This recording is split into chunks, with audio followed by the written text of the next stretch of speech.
Over the last couple of weeks, I've been talking about and telling you about my story and the martial arts, the organizations, and the different arts that I've done and what I've taken from those. Today, let's talk about my instructor.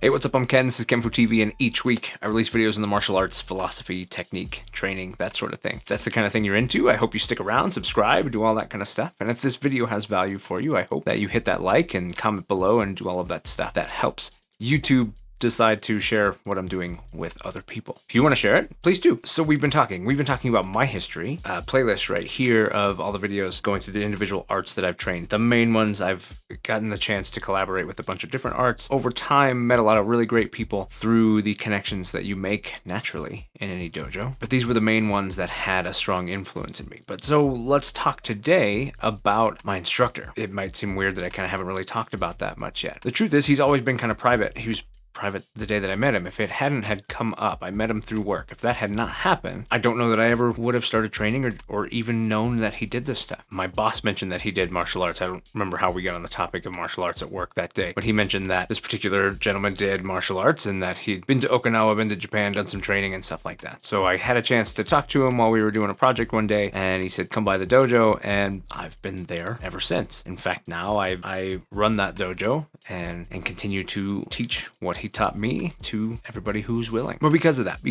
of that humble nature, that idea that the martial arts itself, putting that out there can invite trouble. And my instructor's not a small man. So already sometimes you're out certain places. Think about the bar. If you're out at the bar and you're the big guy, you might get picked just because you're the big guy for somebody to test their mettle against, right? So he doesn't really go to bars and stuff. So I mean, there's all of that. But combining with all of that, you add the martial arts, and it just becomes a thing where somebody might try to test you. So he's just low key about it. Because of that, this video, unlike the other ones where I've spliced in footage of different things, I'm not going to be doing that in this one, and not really going to be talking about him by name. We'll just talk about some of the things that I got from him. In the martial arts, there is a very strong connection made between you and your sensei, your person who has come before, who is passing their knowledge into you. Who that person is to you could be a number of different things, right? Who you identify and truly who you choose. It's a two-way street. While they might choose to teach you, you have to choose to be taught. And so that relationship forms out of that mutual trust. And so you end up having one sensei, one person who stands out, who is that person for you. You'll have other teachers. The sensei is an honorific title. So many people will get that honorific throughout your training. But there's always the one who's a part of your life in a way that makes a big difference and is the reason you do the things that you do. So when I talk about my instructor, I'm truly talking about my sensei, the person who I chose to trust, who chose to trust me with his knowledge, and who has ultimately chosen to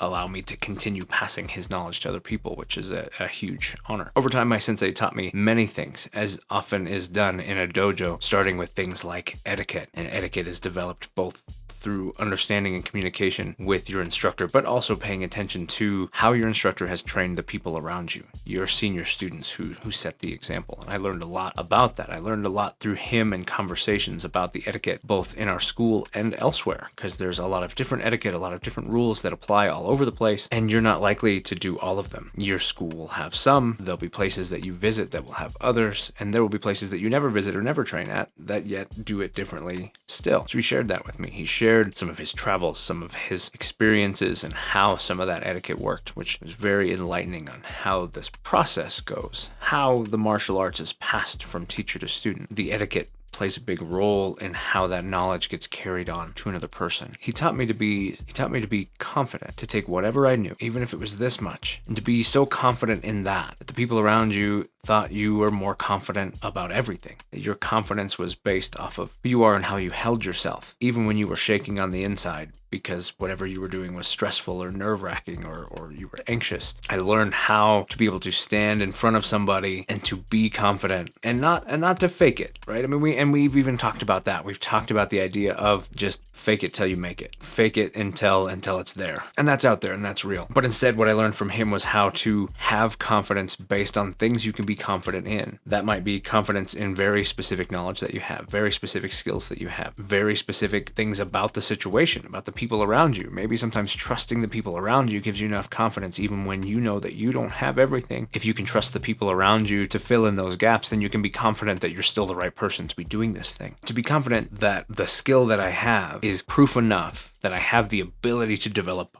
more skill. It doesn't mean that I automatically get more skill. It just means that I have that ability and I should trust in that. I should be confident in that and continue to work forward and learn more. That confidence has truly changed my life. My ability to do my work, to stand up in front of people, very successful people, and have to give them my opinion about things, sell them on why they should trust me and what I know and where I think they should go with things, trust me how to spend their money, things like that. That can be very, very nerve-wracking. Learning how to develop this confidence has changed that entirely. The confidence as an instructor, knowing what I know and being able to stand up in front of somebody, it's really easy to doubt yourself. There's such a large scale when it comes to everything that it can be really easy to see that large hole and know that you don't fill the whole thing. So how are you possibly the right person? But instead, trusting that the part that you fill is the part that needs filled can be enough to do everything. And once things are in motion, if you trust that you have that beginning, that being in motion will solve itself. Sometimes you just have to leap. It wasn't easy, but it also didn't happen instantly. It took time, and he took that time with me to develop that in me. All of the things that I've done, all of the knowledge that I've learned, the different arts that I've done, the skills that I've gained, the connections that I've made, all of those things are based out of that confidence. So that's huge. That's probably number one. That's probably out of everything that I have gotten from this man, that the thing that stuck with me the most is that, because it has unlocked everything else. He taught me to be self-reliant by virtue of necessity. Sometimes he traveled and I had to teach, but he trusted that in me early on, and I started teaching early on. And that taught me to rely on myself and to know that people could succeed and I could succeed with or without the people around us. That's a weird thing that doesn't happen very often in certain instances. A lot of people are afraid that there's a finite amount of what they offer. If I give you all of it, then you might not need me anymore. First, I just don't believe that you could ever give anybody all of it, because it's developing as fast as you're giving it away. Every day you're developing more to have more to give. But he taught me to be self-reliant, to trust myself, to be capable of doing the things that I was doing, capable of doing other things if I wanted to do those other things. And instead of that veering me off from him, instead that stuck me with him. Him giving me that trust reinforced the trust that I had to him, that what he had to offer was worth something. It had value to me, and that the things that he was giving me were allowing me to continue to stand up on my own. But there was always more, and you knew there was more, and he's always been there for me to continue to get more. He's made introductions to people, other people, for me to get more from besides him. But that has never changed the fact that he's my instructor. He's my sensei. And those people around fill out the family, so to speak. But he's the guidepost to it. He's the benchmark. Thing that you measure things against to know, is this the way you're going? Is this the way I should go? Brings me into the next thing. He taught me how to learn. He didn't just teach me skills and knowledge. He taught me how to develop skills and knowledge, how to test skills and knowledge, how to vet skills and knowledge, so that instead of just having the ability that he gave, instead, I have the ability to assess and process and absorb anything and determine whether that thing should be absorbed and should be added, or if it could be dangerous, or it could be the wrong thing, or if it just doesn't fit the context. His method of teaching allowed for me to come to those kind of understandings. He didn't teach a mass class where everybody learned the same thing the same way all the time. He was constantly dialing in the individual. Thusly, I dial in individuals, but I also was dialed in as an individual. So my skills are my skills. And he recognized that sometimes there were things that I needed to learn from other people because, for example, I'm not his size. But we had an instructor who was one of his early students, one of his longest running students, who was closer to my size, that he had worked with for a long, long time. And so he said, you need to train with this guy, and you need to steal what he has, because that matches more what you do, and you're not going to get that from me because I don't move that way, I don't do those things. And that's huge. Some people, you look around and there are people who would be afraid to do something like that because of the fact that maybe I go latch onto that person and I go, oh, well, he doesn't have what I need because he's wrong size body, blah, blah, blah. I go learn from this person. That's what I go learn from. So there are people who, because of the fear of something like that happening, they're afraid to endorse that, to encourage those things. And instead he said, no, you need to go learn from him because there are things you're going to get from him that you won't get from me, period. And there's things you're going to get from me that you're not going to get from him, period. And so instead I learned that just because he's not the same size as me, just because we don't move the same way, does not mean that I don't have things to gain from him, and that he's not helping pick things that establish where I need to go next. And that allowed for me to grow as me, as myself, in my own body, and develop the way that I have. I feel bad for schools that don't take advantage of the individual. I feel glad that I don't know too many of those schools, that most of the schools that I'm aware of that I've trained in or been around try to focus a little more on the individual. But I know that they're out there, the schools that focus on the group, and they bring everybody up together, and that usually means kind of lowering the bar in some places, raising the bar in other places, and then it just becomes a production, right? You're producing students. Where instead, the way that I was trained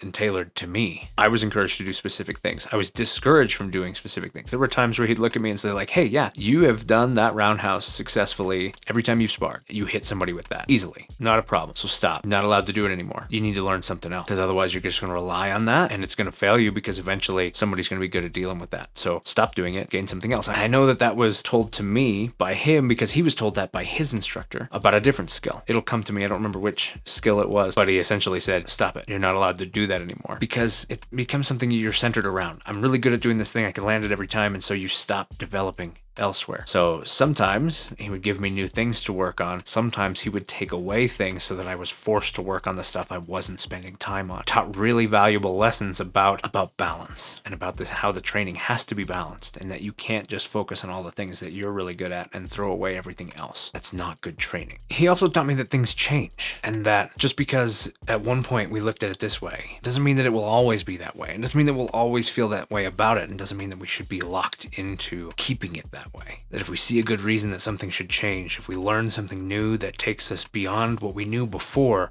and changes what we used to think, that that's okay, and that we should embrace that. He also taught me that things will change in your own training. How you're taught initially and the things that you do will change over time, and you can't forget how you got where you got. And that when you're teaching somebody else, you shouldn't just focus on the things that you can do now, but you have to remember how you got there. And that sometimes you did things differently. Maybe you did them bigger, maybe you did them slower, maybe you did them whatever. And you dialed them in, you made them faster, you made them tighter, you made them smaller, you made them quicker, you made them more precise. But that took time. And so just because your training looked one way doesn't mean it won't end looking another way. So things change. He taught me to trust that change, and to be comfortable with the idea that you have to be able to let go of preconceived notions and just accept the truth for the truth. He taught me how to appreciate people and see what people are going through, to process when the training needs to change because of it. Learning how to see when someone's about to break down, when someone is about to crest over that hill to where they've been grinding, and they're about to unlock a little bit.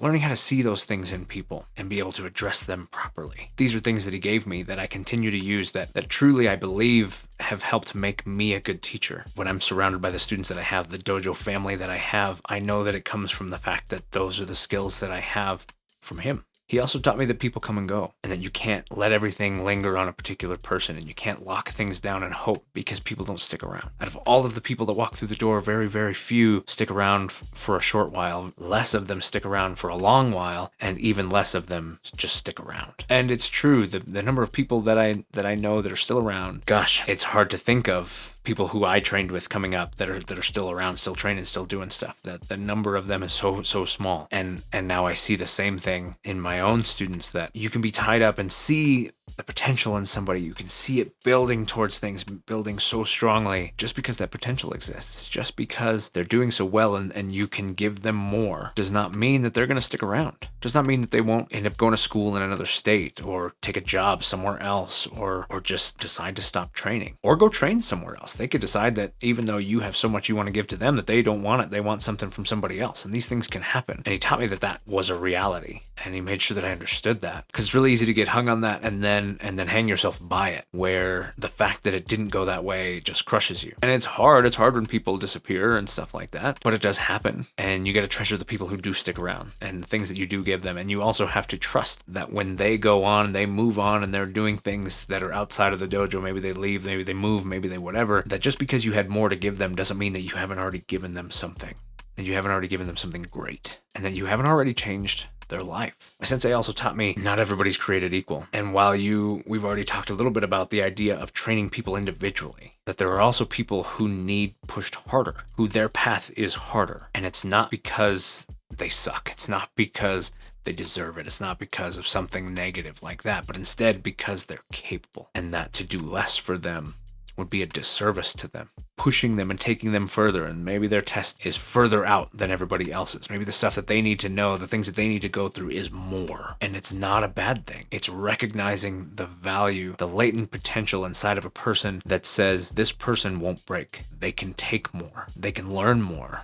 They can be capable of more. And it's your responsibility to do that and to give them that. Because if you don't, then you're doing them a disservice. You're diminishing their potential by not taking it that far. And that's been a powerful thing. Seeing that in people and learning how to recognize people who can go further than you'd ever expect. And realizing sometimes that person's potential could even be beyond your own. That's an incredible thing. It's an amazing thing, and I'm thankful for knowing that. I'm thankful for being able to recognize that in the people that are around me, to be able to do that with them, whether they even know it's happening or not, because I do think it's important. I do take the responsibility of being an instructor, of being a sensei, of being somebody who passes things to somebody else. Incredibly important. You're the person who does the hard jobs, who sometimes has to do the things that other people don't want to have to do, or the things that you just choose, that you could choose to not do because it'd just be easier to just avoid it, ignore it, don't worry about it, but instead do it because it will make that person better, because you love that person, because you care about that person. That was the thing that he said one day. He said, when we do these things and when we're hard on you and we push you, it's not because you suck, it's because we love you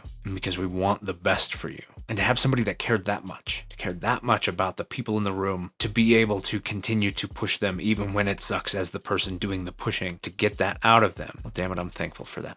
I'm thankful to have that as the person who taught me. I wouldn't be the person I am without this man. I wouldn't be doing the things without the opportunities he's given me. I wouldn't be doing half of the stuff that you see me talk about or think about or any of that stuff if it wasn't for his role in my life for the last 14 years. It's been a big deal. And while I don't always talk about it, that's based in the privacy that I respect of him. And I've talked to him and he said, yeah, it'd be fine. He understands that these things go on, and he knows about all these videos. And if I made a video and I said his name and put videos, all that stuff, he'd be fine with it, but I choose not to, because even though he'd be okay with it, I still value and respect that that's his choice and he chose it. So who am I to disagree with that?